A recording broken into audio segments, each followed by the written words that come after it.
दहेज जायज या नाजायज।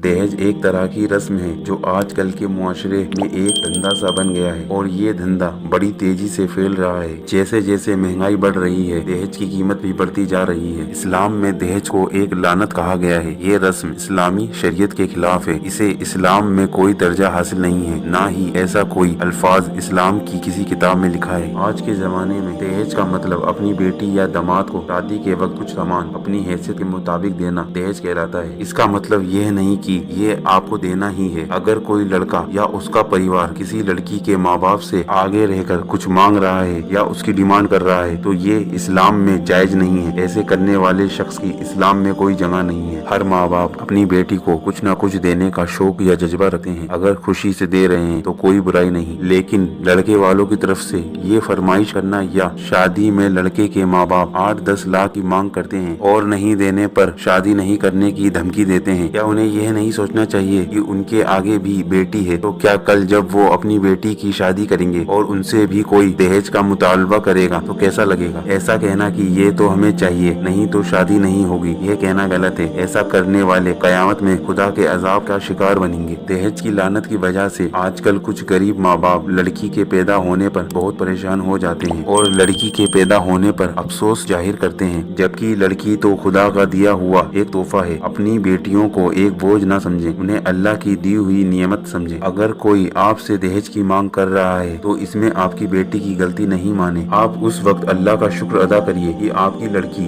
एक लालची शख्स या परिवार में जाने से बच गई। ऐसे घरों में शादी हरगिज ना करें जहां आपसे दहेज की मांग की जाए। एक हदीस के मुताबिक रहमते दो आलम पैगम्बर हजरत मोहम्मद सल्लल्लाहु अलैहि वसल्लम ने भी अपनी बेटी को घर के कुछ सामान दिए थे। अगर माँ बाप थोड़ा बहुत सामान अपनी हैसियत के मुताबिक देते हैं तो इसमें कोई बुराई नहीं, लेकिन ऐसे सामानों की लड़के वालों की तरफ से फरमाइश करना गैर इस्लामिक है। इस्लाम में मेहर की बात जरूर की गई है जो कि लड़के वाले देते हैं। दहेज नाम का कोई अल्फाज इस्लाम में कहीं नहीं आया है। एक बाप अपनी बेटी को किसी और परिवार के हवाले कर रहा है वही बड़ी बात है। बाकी कौन से माँ बाप चाहते हैं कि अपनी बच्ची को उनकी आंखों से दूर रखें? आजकल के दौर में देखने में आता है कि लड़के वाले लड़के के लिए अच्छी खूबसूरत लड़की तलाशते हैं, भले ही लड़का कैसा भी हो। उनको लड़की खूबसूरत चाहिए, ऊपर से तरह तरह की फरमाइशें करते हैं कि लड़की कितनी पढ़ी है। कहने का मतलब लड़के के स्टैंडर्ड के मुताबिक भी है या नहीं, चाहे लड़का आवारा ही क्यों ना हो या बेरोजगार हो। ऊपर से लड़की के बाप की हैसियत भी देखते हैं कि ये बाप इतना दहेज देने के लायक भी है या नहीं। अगर नहीं है तो लोग उस घर में शादी नहीं करते, भले ही लड़की कितनी भी खूबसूरत या नमाजी परहेजगार हो। ऐसे लोगों को मुआशरे को यह दिखाना होता है कि हमने इतने बड़े घर में अपने लड़के की शादी की है। लड़के के ससुर के पास इतने पैसे हैं तो लड़के के आराम ही आराम है। जो लड़की पहले देखी थी उसके घर के हालात सही नहीं थे, घर भी छोटा था और लड़की का बाप भी गरीब था। आजकल अपने माँ बाप की देखा देखी में लड़का भी अपनी ससुराल वालों को परेशान करता है कि मेरे लिए नाश्ते में महंगे महंगे सामान क्यों नहीं रखे, जबकि लड़का अपने घर पर कैसा भी खाना खा लेता हो पर लड़की के घर पर उसे अच्छे से अच्छा और महंगे से महंगा चाहिए। तो क्या वो लड़की के लिए अपने घर में अच्छे से अच्छा और महंगे से महंगा खाने का इंतजाम करता है? ऐसा करने से मुआशरे की गरीब लड़कियों की शादी अच्छे घरों में नहीं हो पाती और ऐसे गरीब घर की नेक अखलाक लड़कियों को फिर ज्यादा उम्र के नौजवानों से शादी करनी पड़ती है जो कि उन लड़कियों के काबिल नहीं होते। माँ बाप भी ऐसी लड़कियों की बढ़ती उम्र देखकर किसी से भी उनकी शादी करवाने को राजी हो जाते हैं। आजकल देखने में आता है कि अगर लड़का डॉक्टर या इंजीनियर है तो लड़के वाले उसके रुतबे के मुताबिक लड़की वालों से मन मर्जी दहेज की मांग करते हैं। हमारा लड़का तो सरकारी अफसर है, इतना कमाता है तो हमें भी इतना दहेज चाहिए और बारातियों के लिए अच्छा खाना चाहिए, गाड़ी चाहिए, गैस चाहिए, पैसा चाहिए। उसी तरह अगर लड़का अनपढ़ है और मजदूरी करता है तो उसे भी दहेज चाहिए और बारातियों के लिए अच्छा खाना चाहिए। मजबूरी में ऐसे माँ बाप को अपनी बच्ची की खुशी के लिए लाखों का कर्ज लेना पड़ता है ताकि उनकी बच्ची अच्छे घर में जाए। ऐसे माँ बाप को एक बार ये सोचना चाहिए कि ऐसे लोग अगर पहले से इतना मांग रहे हैं तो आगे कितना मांगेंगे और क्या गारंटी है कि उनकी लड़की उस घर में खुश रहेगी। हो सकता है भले ही लड़का सरकारी नौकरी में हो या बड़ा बिजनेस करता है, लेकिन शराबी हो या आवारा किस्म का लड़का हो और शादी के बाद आपकी बेटी के साथ मारपीट करे और उसकी जिंदगी हराम कर दे। इस दहेज ने ना जाने कितनी लड़कियों की जिंदगी तबाह कर दी। ऐसे लोग जो लड़कियों को दहेज के नाम पर उसे और उसके माँ बाप को परेशान करते हैं, भले ही जिंदगी रहते बच जाएं, लेकिन अल्लाह से उन्हें कोई नहीं बचा सकता। एक अच्छे और नेक लड़के या परिवार की यह पहचान है कि वो कुरान और रसूल के मुताबिक बात करने वाला और अमल करने वाला होगा। उसके अच्छे अखलाक से पता चल जाएगा कि वो लड़की के घर वालों से दहेज की बिल्कुल बात ना करे और लड़की के घर वालों को यही बोले कि हमें बस आपकी लड़की चाहिए। यही हमारे लिए बहुत बड़ी बात है। दहेज की बात पर बिल्कुल सख्ती से लड़की के बाप को मना कर दे, हमें दहेज की जरूरत नहीं। इससे अगर कोई गरीब बाप का बोझ कम होता है और उसके चेहरे पर खुशी आती है तो वही खुशी आपको जन्नत के रास्ते तक ले जाएगी। यही इस्लाम हमें सिखाता है कि आप ऐसा काम करें कि आप मुआशरे के लिए एक मिसाल बन जाएं और दहेज जैसी लानत खत्म हो जाए। अगर आपको अपनी आखिरत सुधारनी है तो इस्लामी तौर तरीकों पर अमल करें। दहेज इस्लाम में अभी तक क्यों जिंदा है? इसकी वजह यही है कि हमारी जिंदगी के अंदर और तौर तरीका इस्लामी नहीं है। लिहाजा आपसे गुजारिश है कि शादी जैसे मुबारक दिन का मजाक न बनाएं। शादी में फिजूल खर्ची से बचें, दहेज ना मांगे और जिस लड़की को अपने घर ला रहे हैं उसे अपनी ही बेटी समझकर घर पर लाएं। और लड़के और उसके परिवार को चाहिए लड़की को एहसास भी ना होने दें कि वह किसी पराये घर में आई है। क्या आपको अपने मुसलमान होने पर फख्र है तो फिर अपने बच्चों की शादी में बुरी रस्मों और गलत तौर तरीकों को क्यों अपना रहे हैं?